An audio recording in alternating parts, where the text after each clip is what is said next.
Alors, je suis chargé de vous parler du sacrement de la confirmation. Alors, la confirmation, il ne faut jamais la détacher de ce que l'on appelle les sacrements de l'initiation chrétienne, qui sont le baptême, la... Ah ben voilà, excellent. Donc dans l'ordre normal de l'initiation, c'est le baptême, la confirmation et l'Eucharistie. Mais vous voyez, et je crois que ça a été une des grandes découvertes, on va dire, d'une quarantaine d'années, c'est de redécouvrir la beauté de l'unité des sacrements de l'initiation chrétienne. On reviendra tout à l'heure sur l'ordre des sacrements de l'initiation chrétienne, puisque, ne serait-ce que dans notre tour de table, vous parlez, voilà, baptême, communion, la confirmation, tout ça. Alors, comme tous les sacrements, la confirmation a une histoire mouvementée. On ne peut pas dire qu'il y ait beaucoup de sacrements où il y ait dans l'histoire quelque chose de très linéaire et continu. Voilà, si je prends le sacrement de réconciliation, j'étais intervenu il y a 2 ans dessus, voilà, c'est une lente évolution. Le sacrement du mariage, pareil, c'est le Concile de Trente qui va un petit peu, je dirais, cadrer le sacrement du mariage. Alors la confirmation, elle a une histoire mouvementée. Dans les premiers siècles, on tient l'unité des 3 sacrements d'initiation chrétienne qui sont donnés en même temps. Alors déjà, rappelez-vous, les premiers siècles, on ne baptise, on ne confirme et on ne donne l'Eucharistie qu'à des adultes. Et nous sommes, par certaines périodes, il y a les persécutions. Donc, demander le baptême à certaines périodes, on va dire, des 4 premiers siècles, des 3 premiers siècles, c'était risquer sa vie. Donc, on ne baptise pas les bébés. Il faudra attendre Saint Augustin pour généraliser, on va dire, le baptême des bébés. Et il n'y a qu'un ministre de la confirmation des sacrements d'initiation chrétienne, c'est l'évêque. Car le christianisme, dans les premiers siècles, est plutôt un christianisme de milieu urbain. C'est plutôt dans les villes que va se développer le christianisme. Donc, dans les grandes villes, il y a l'évêque, qui a des collaborateurs que sont les prêtres et les diacres, mais c'est l'évêque qui baptise, qui fait l'onction de Saint-Crème et qui donne l'Eucharistie dans la vigile pascale aux catéchumènes. Et vous avez des vestiges de cela. Je prends par exemple la cathédrale d'Aix-en-Provence, où on a le baptistère des premiers siècles dans la cathédrale. Si vous allez à Poitiers, maintenant c'est au milieu d'un giratoire, on a le baptistère Saint-Jean, là, et la cathédrale qui est à peu près à 50-80 mètres.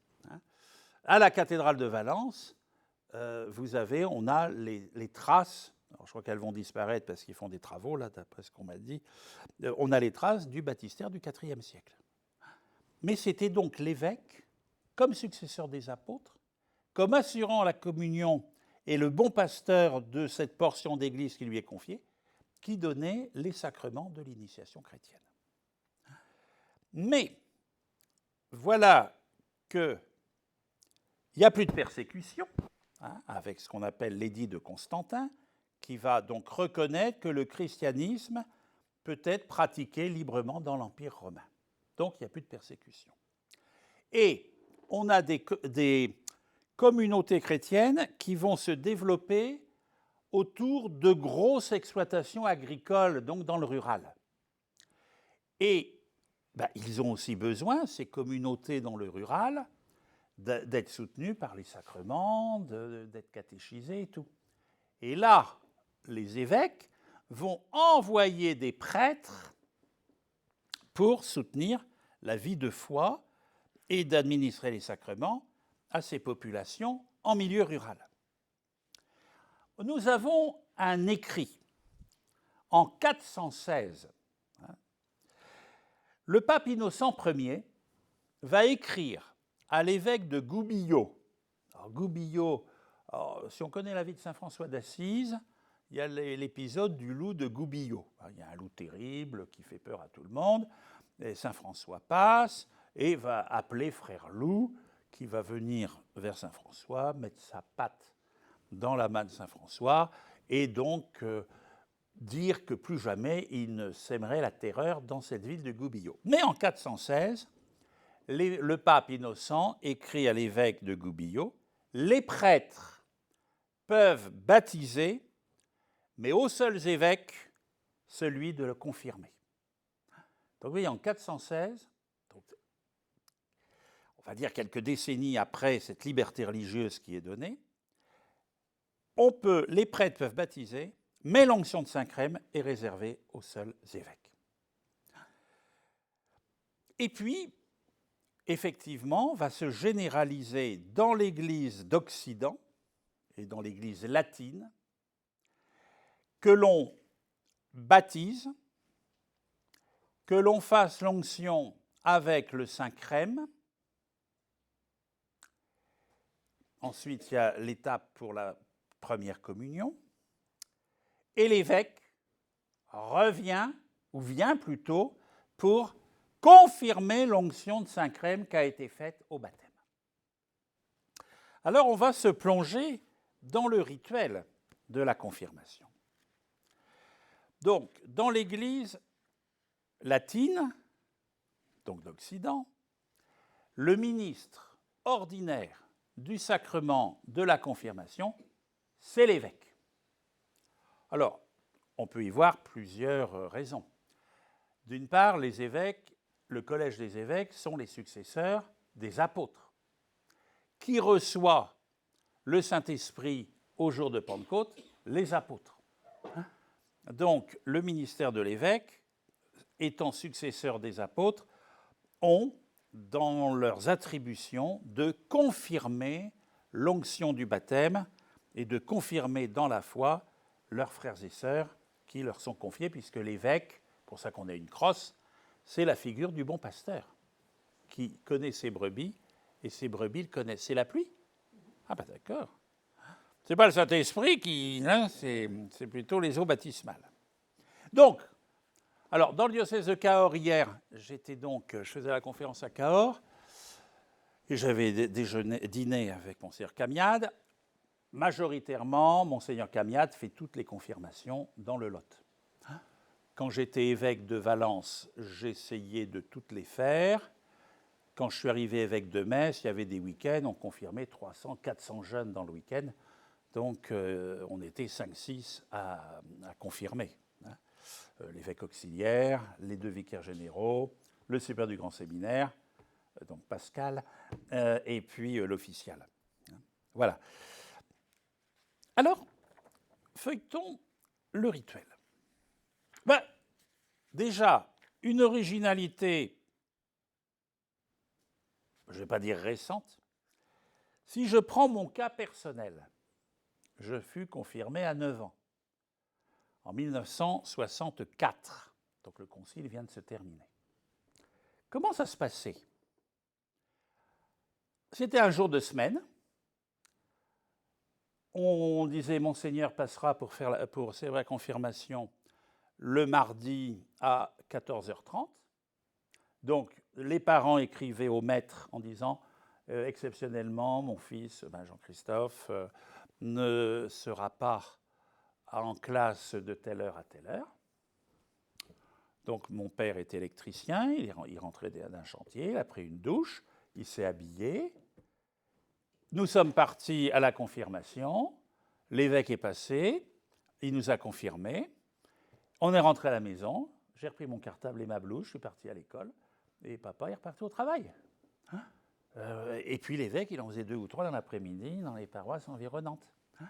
Aujourd'hui, on va dire, la quasi-totalité des célébrations de confirmation ont lieu pendant l'Eucharistie. Donc vous voyez là aussi un changement qui s'opère de la manière de célébrer le sacrement de la confirmation. Alors, le début de la messe, il se déroule tout à fait normalement. C'est après l'homélie où l'on va avoir donc l'appel, l'appel des confirmants. Car, rappelons-nous que pour recevoir un sacrement, il faut être libre. On ne peut pas imposer à quelqu'un de se marier, on ne peut pas imposer à quelqu'un de recevoir le sacrement des malades, on ne peut pas imposer à quelqu'un d'être confirmé. Donc, il va y avoir l'appel des confirmants. Alors, un tel, et ils répondent en principe, me voici. Et pour bien manifester cette liberté, on va leur demander souvent d'avancer. Il n'y a pas que le vocal, il y a aussi le corps qui se met en mouvement pour adhérer à cet appel. Et puis ensuite, donc, l'évêque va donc inviter à renouveler la profession de foi. Alors ça, c'est très important, surtout si on a été baptisé bébé ou enfant. Ce sont nos parents, notre parrain et notre marraine, qui, le jour de notre baptême, ont répondu à notre place « j'y renonce, je crois ». À la confirmation, c'est plus papa, maman, parrain, marraine qui vont répondre, c'est celui ou celle qui va recevoir le sacrement. Alors, on a plusieurs formules, j'en prends une. Donc l'évêque, ou si ce n'est pas l'évêque, le vicaire général ou celui qui l'a envoyé, vous venez de manifester devant tous votre désir d'être confirmé. C'est la foi qui a inspiré votre démarche, une démarche importante, à laquelle vous vous êtes préparé plus particulièrement ces derniers temps. Mais votre foi date de plus longtemps, depuis le jour de votre baptême. Donc là, vous voyez, on est dans le cas, parce que là, je prends le rituel de la confirmation, mais on a le rituel de l'initiation chrétienne que j'ai oublié. Là, c'est tout ensemble. On vient d'être baptisé, et il va y avoir l'onction avec le Saint-Crème. Mais votre foi date depuis plus longtemps, depuis le jour de votre baptême. Vos parents et marraines, vos catéchistes et bien d'autres encore lui ont permis de se développer. Ils vous ont aidé et vous aideront encore à mieux savoir en qui vous croyez. Aujourd'hui, vous allez vous-même professer votre foi.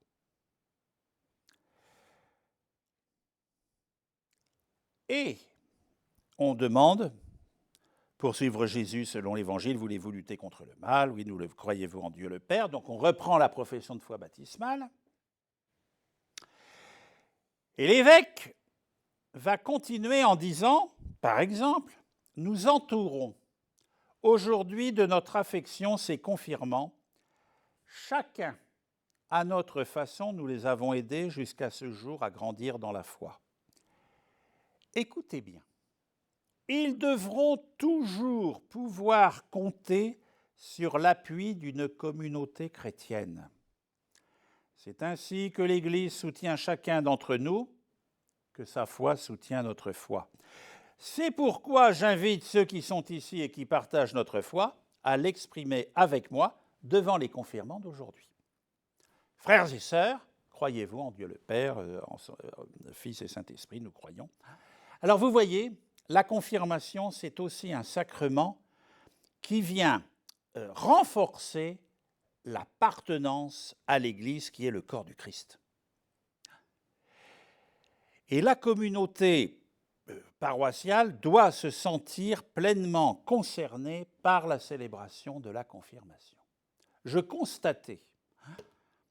constaté durant les 20 ans où j'ai donné le sacrement de confirmation très régulièrement, que plus ça allait, moins il y avait de monde quand il y avait la confirmation.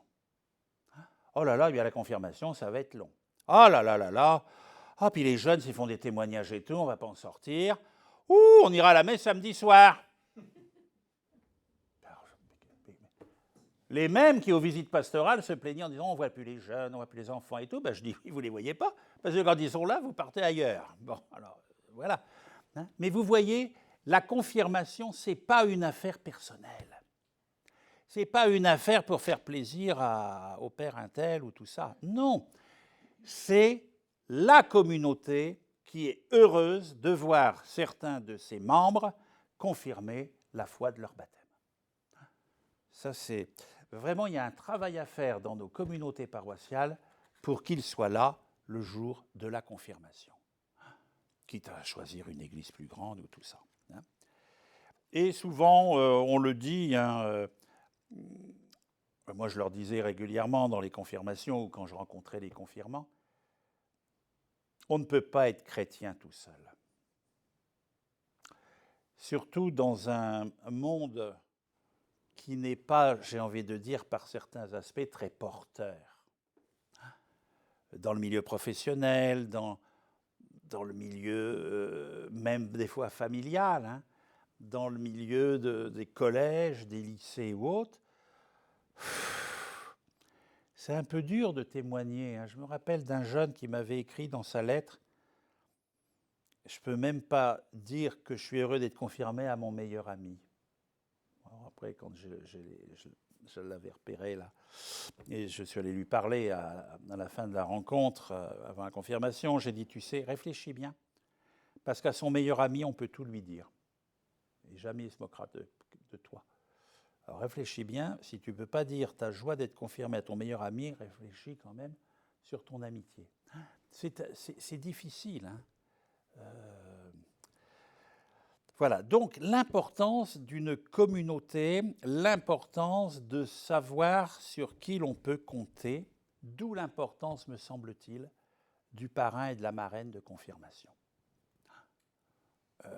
Autant bébé, on nous donne un parrain, une marraine, souvent c'est dans la famille, bon, si on est parrain, on se retrouve avec un bébé dans les bras, je suis son parrain, bon, qu'est-ce que ça va devenir?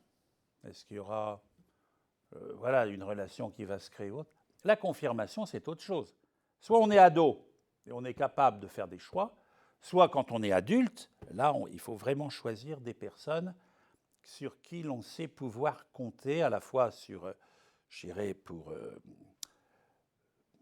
nous faire grandir dans notre humanité et aussi dans la vie de foi.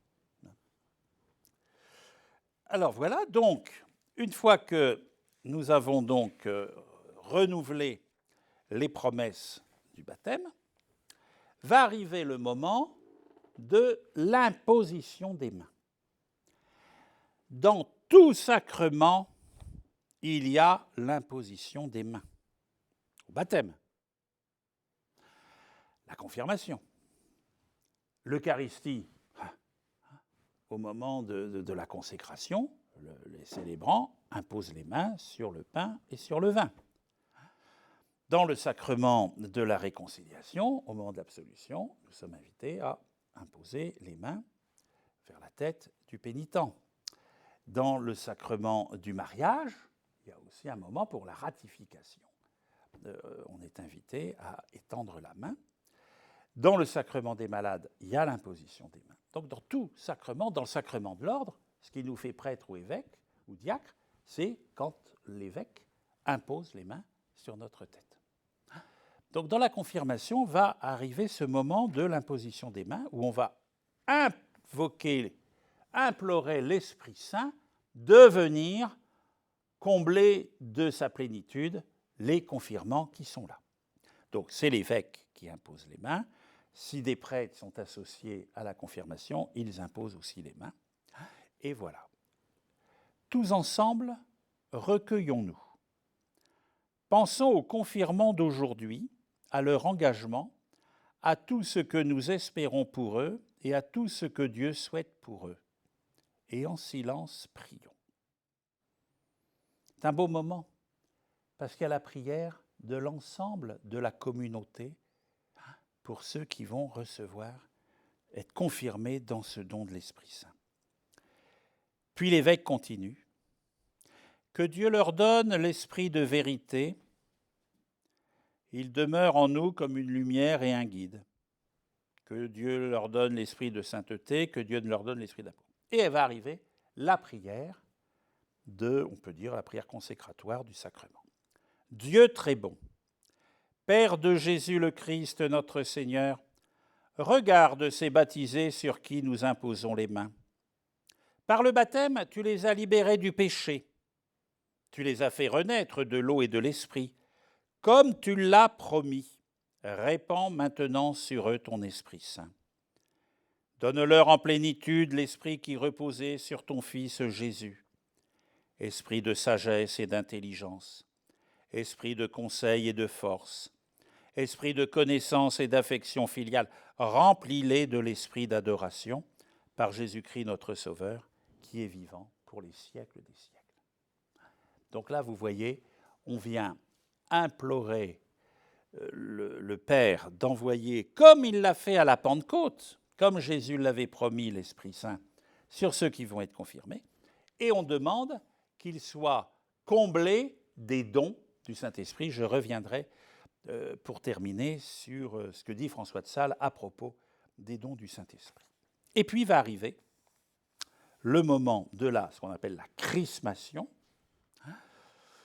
Donc, alors je vais vous dire aussi comment on pratique dans les églises d'Orient, parce que c'est très intéressant. Dans l'église latine,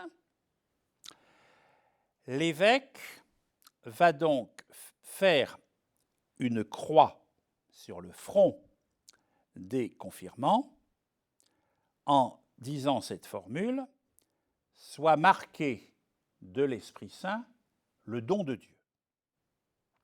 Le Saint-Crème, vous savez ce que c'est? C'est donc de l'huile d'olive mélangée avec du parfum qui est donc consacré pendant la messe chrismale, donc pendant la Semaine Sainte, par l'évêque, et pour le Saint-Crème, les prêtres imposent aussi les mains au moment de la consécration du Saint-Crème.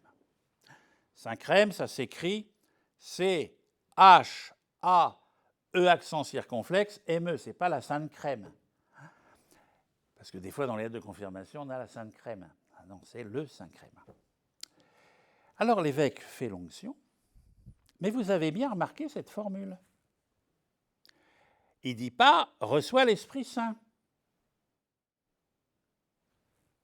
Mais non, puisqu'on l'a déjà eu au baptême. Soit marqué. Alors, la confirmation est ce qu'on appelle un sacrement à caractère. Pas bon caractère ou mauvais caractère. Le caractère, dans l'Antiquité, les esclaves étaient marqués au fer rouge de la marque de leur propriétaire. Aujourd'hui, les vaches ou les chèvres ou les moutons, ils ont des anneaux, des plaques dans les oreilles, mais avant, on marquait aussi, c'est comme un tatouage. C'était la marque. Et c'était indélébile. Alors, l'évêque vient dire, sois marqué, c'est-à-dire, tu as reçu l'Esprit Saint au jour de ton baptême, donc il est déjà actif en toi. Mais par la confirmation, tu reçois la marque que tu es vraiment baptisé et animé par l'Esprit Saint.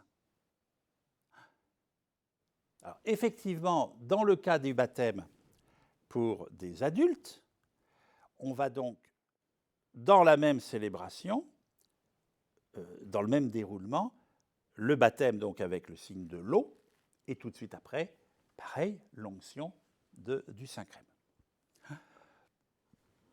Le confirmé répond « Amen ». Et hier, j'ai une question. Mais avant, nous donner une petite claque.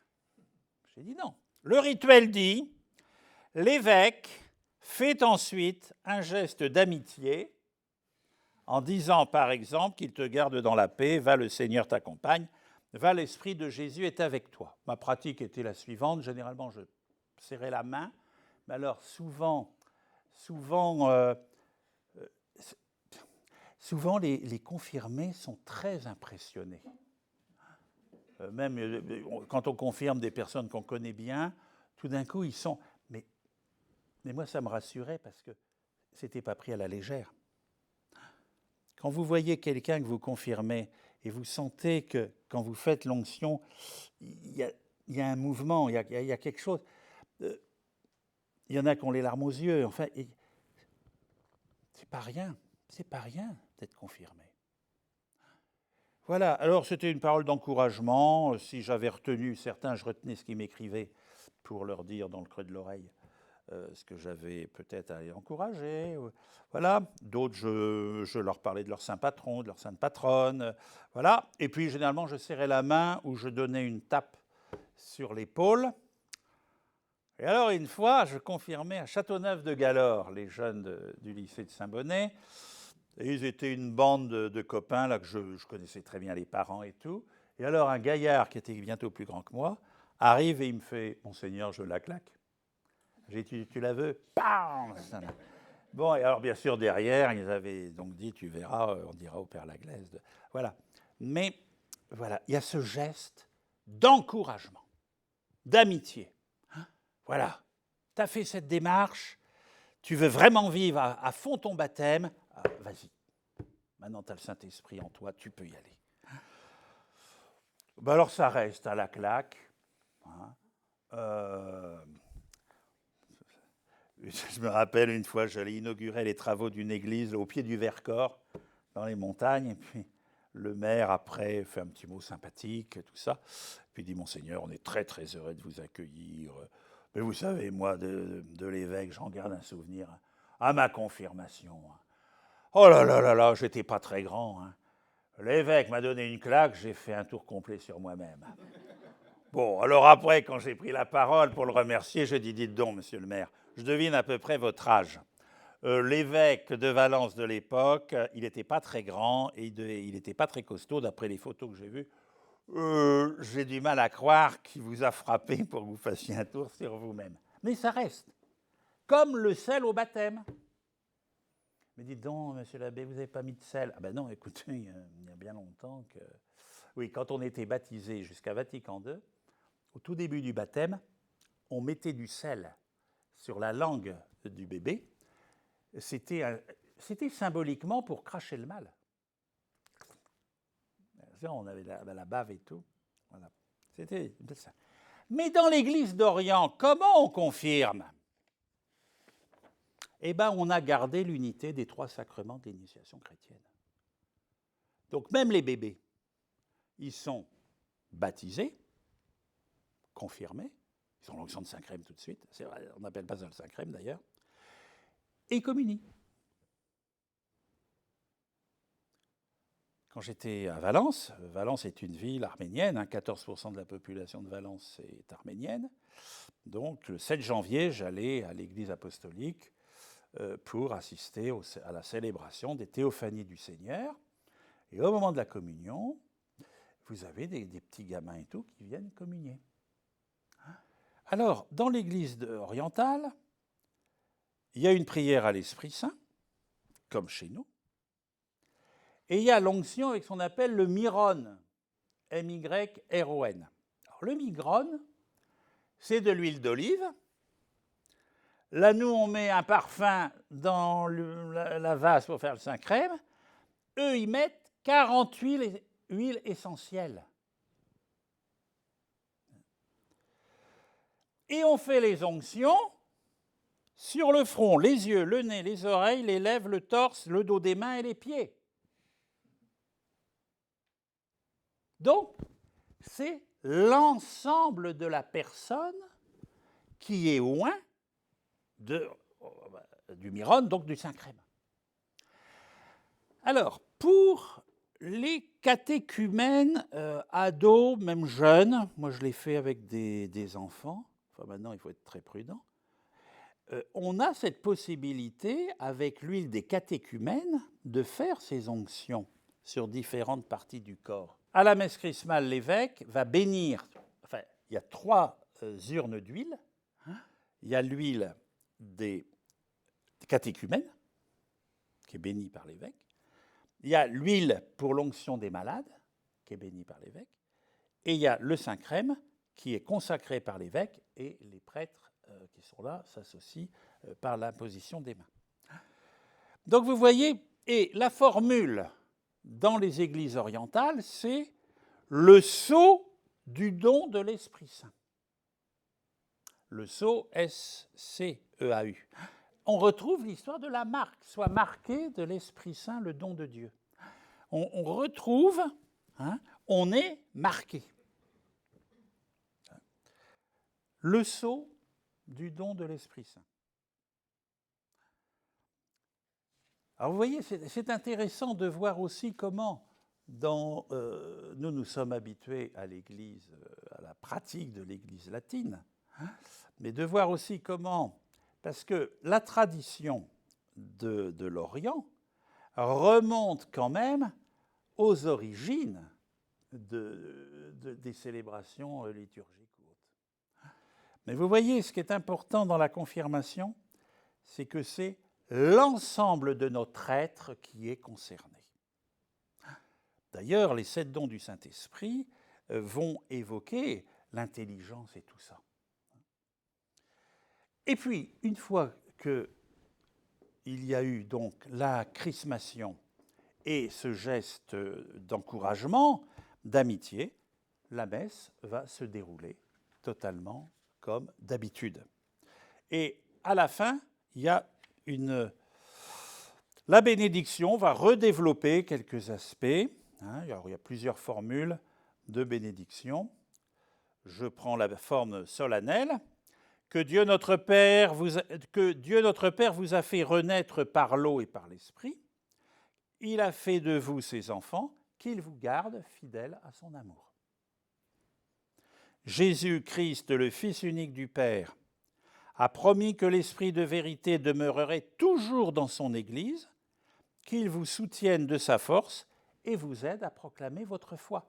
La confirmation fait de vous et vous donne la force de l'Esprit pour être témoin, c'est-à-dire de prendre votre part active dans la communauté de l'Église.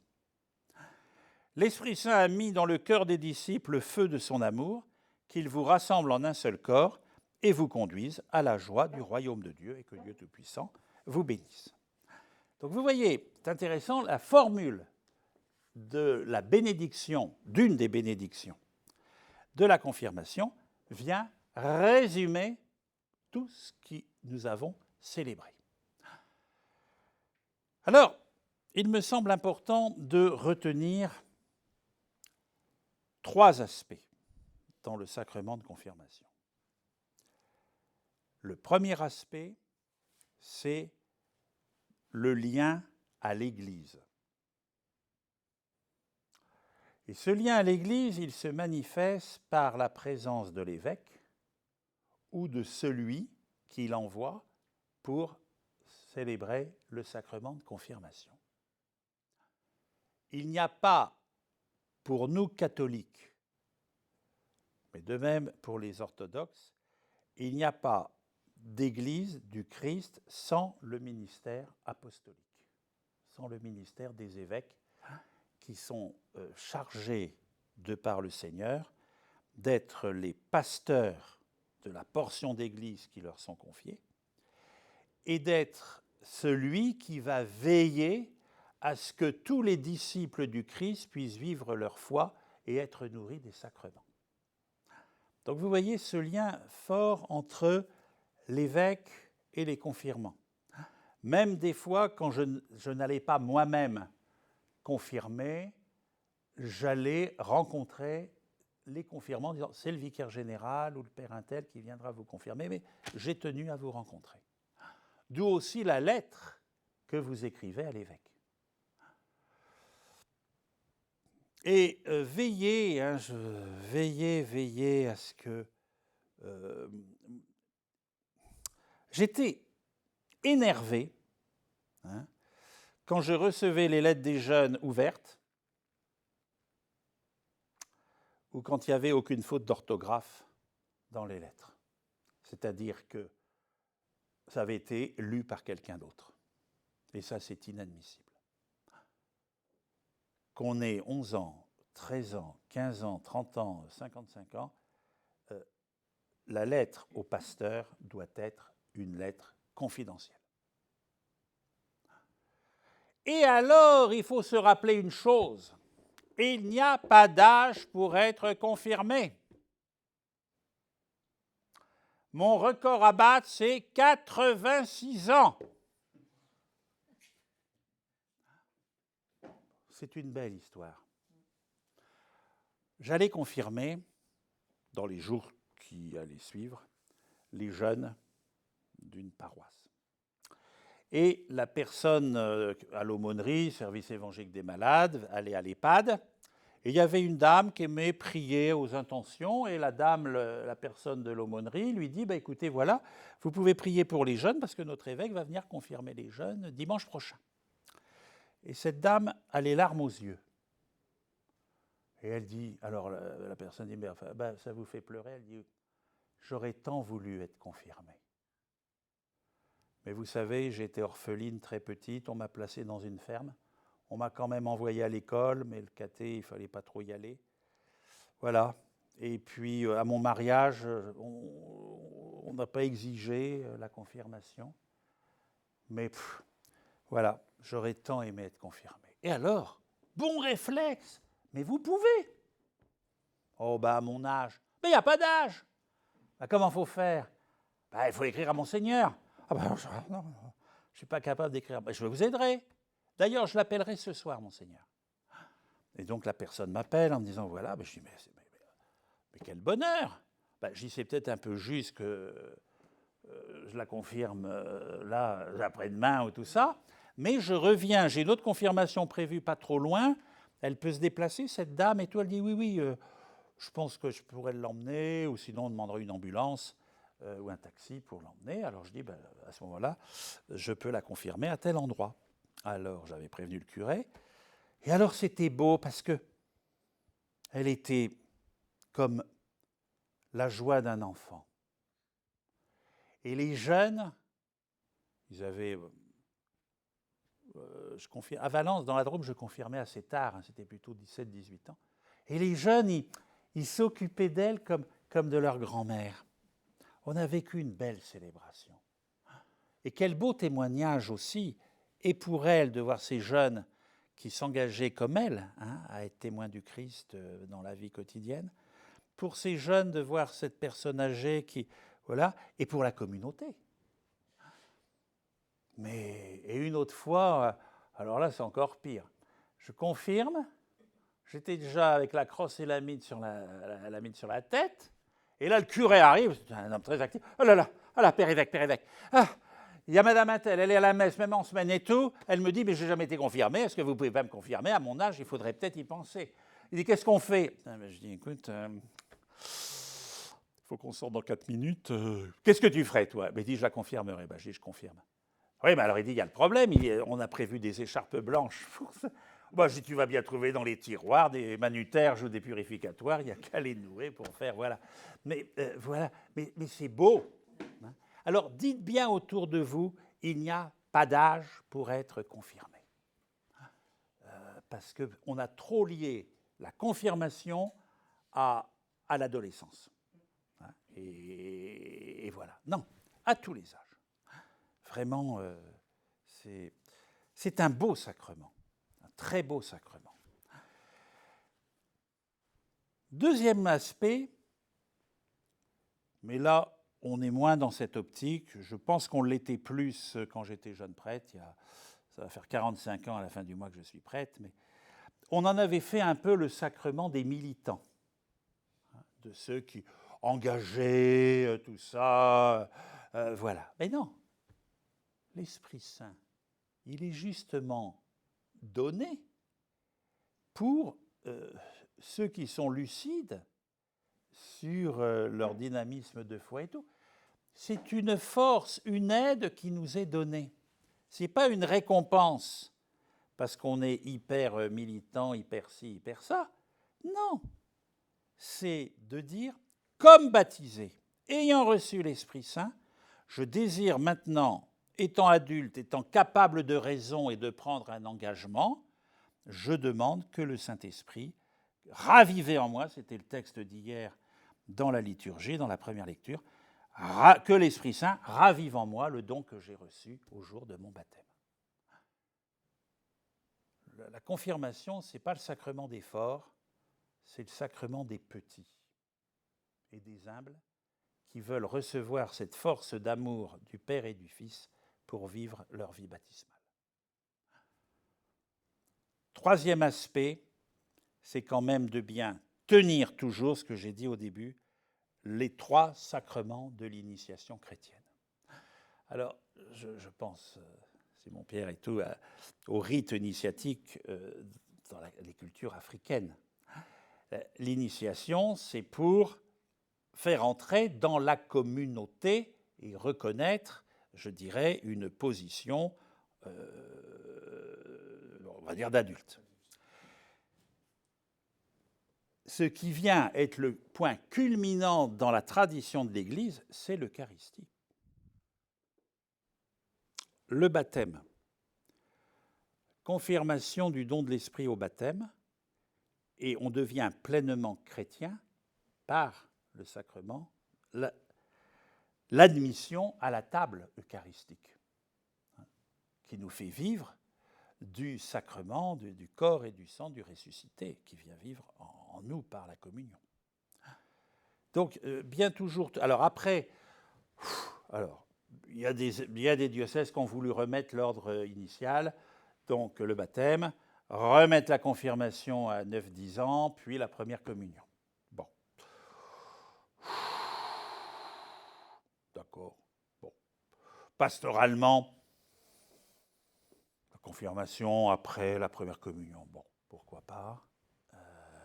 Par contre, alors, je pense qu'ici, c'est ce que vous pratiquez. Moi, je n'ai jamais voulu pratiquer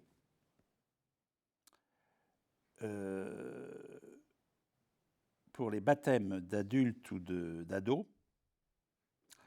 C'est-à-dire que dans la veillée pascale, je demande que l'on célèbre les trois sacrements de l'initiation chrétienne. C'est-à-dire, je donne pouvoir aux prêtres qui vont célébrer, qui vont présider la liturgie de la veillée pascale, de baptiser, de confirmer et de donner l'Eucharistie. D'autres évêques font le baptême et l'Eucharistie dans la veillée pascale et font une célébration de la confirmation de tous les adultes du diocèse. J'ai fait ça à Bourges l'an dernier, il n'y avait pas d'archevêque, on était en attente. C'est mon diocèse d'origine, ils avaient dit, Jean-Christophe, quand tu auras besoin d'un évêque, on fera appel à toi, donc est-ce que tu pourras confirmer les adultes du diocèse? Et puis, il fallait ordonner un prêtre fin juin. Donc, ils étaient 110 adultes du diocèse de Bourges à être confirmés. Voilà. Et certains avaient donc été baptisés et avaient reçu l'Eucharistie dans la nuit de Pâques. Bon, j'ai fait ce qu'on me demandait de faire. Voilà. Alors, je vous dis, il n'y a pas de... Entre guillemets, j'ai envie de dire, chaque évêque fait un peu ce qu'il veut dans son diocèse. Pour faire bref, il faut quand même, pour être confirmé, il faut au moins être baptisé. C'est ça. Voilà. Retenons ça. Et puis, je vais vous lire ce que, sur les 7 dons du Saint-Esprit. Je disais aux jeunes, des fois, ils avaient vu les 7 dons pendant la récollection, tout ça. Je disais, vous attendez pas à des merveilles. L'intelligence, c'est pas parce que tu es nul en maths que dès le lundi après ta confirmation, tu vas être brillant. Si dans les langues, tu n'es pas très doué, n'attends pas, 8 jours après ma confirmation, que tout d'un coup, tu parles allemand, espagnol ou anglais avec aisance. N'attendez pas de chatouillis dans votre cœur. Ouh, c'est ça, j'ai le Saint-Esprit. Parce qu'une fois, à Valence, je revoyais les jeunes 3-4 mois après leur confirmation. Alors, on se réunissait, on disait, dites-moi un peu, qu'est-ce que vous avez fait ces 4 derniers mois depuis que vous êtes confirmés? Alors, une fois, il y en a un qui dit, ça ne m'a rien fait du tout. Bon, voilà. Mais je dis, c'est pas grave. Le Seigneur t'a fait le don, a ravivé en toi le don du Saint-Esprit, mais c'est pour toute ta vie. Et peut-être qu'il y a des moments, quand tu auras 50 ans, tu vivras quelque chose, oh ben, ça doit être lié à ma confirmation au Saint-Esprit. Hein. C'est pour la vie. Hein. Donc n'attendez pas des chatouillis, tout ça. Non, c'est pas comme le mariage. Ça ne doit pas non plus. Voilà. L'ordination, ça ne nous fait pas des choses. Voilà. C'est un don d'amour. C'est un cadeau merveilleux que nous fait le Seigneur. Alors les dons, ils vont se développer à certains moments. Et tout ça. Alors saint François de Sales, dans son œuvre, j'ai envie de dire, la plus théologique de saint François de Sales, le traité de l'amour de Dieu, va évoquer les 7 dons du Saint-Esprit. La sagesse n'est autre chose en effet que l'amour qui savoure et goûte et expérimente combien Dieu est doux et bon à goûter, hein, suave. C'est ça la sagesse. François de Sales dit, ce n'est pas d'abord une attitude morale. Oh, il est sage. Oh, bah, depuis qu'il est confirmé, qu'est-ce qu'il est sage? Non, c'est de goûter combien Dieu est bon, combien Dieu est savoureux.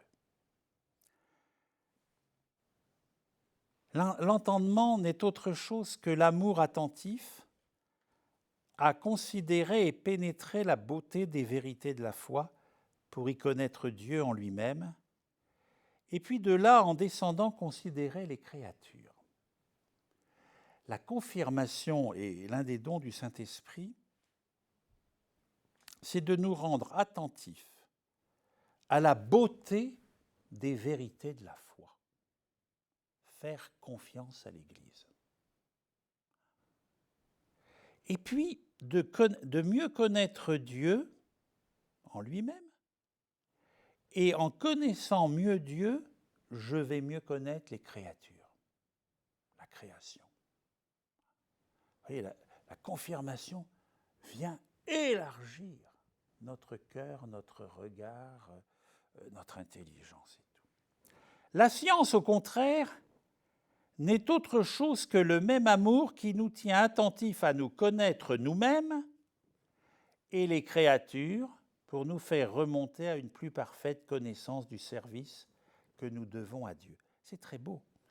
Le don de la science n'est autre chose que le même amour qui nous tient attentifs à nous connaître nous-mêmes. Ah ben c'est Platon, en philosophie. Connais-toi toi-même. François de Sales avait été formé dans l'équivalent du lycée, on dirait aujourd'hui, à Paris, par les jésuites. Et là, on retrouve cette notion du discernement de saint Ignace, de se connaître soi-même, avec ses points forts, ses points faibles et tout. Et l'Esprit Saint, eh bien, est là pour nous aider à nous connaître nous-mêmes. Et ainsi à mieux correspondre à ce que Dieu attend de nous. Le conseil est aussi l'amour en tant qu'il nous rend soigneux, attentifs et habiles pour choisir les moyens propres à servir Dieu. La force est l'amour qui encourage et anime le cœur pour exécuter ce que le conseil a déterminé devoir être fait. Ah, vous voyez, pour lui, la force, c'est pas M. Trump, la force. Non. Pour François de Sales, c'est un amour qui encourage et qui anime le plus profond de la personne. La piété, on va dire la spiritualité, est l'amour qui adoucit le travail et nous fait cordialement, agréablement, et d'une affection filiale employée aux œuvres qui plaisent à Dieu notre Père. Voilà, la spiritualité, c'est la douceur du Saint-Esprit. Hein. Dans l'un des hymnes au Saint-Esprit, le Veni Sancte, adoucit ce qui est raide, refroidit ce qui est chaud, rend chaud ce qui est froid, et tout ça.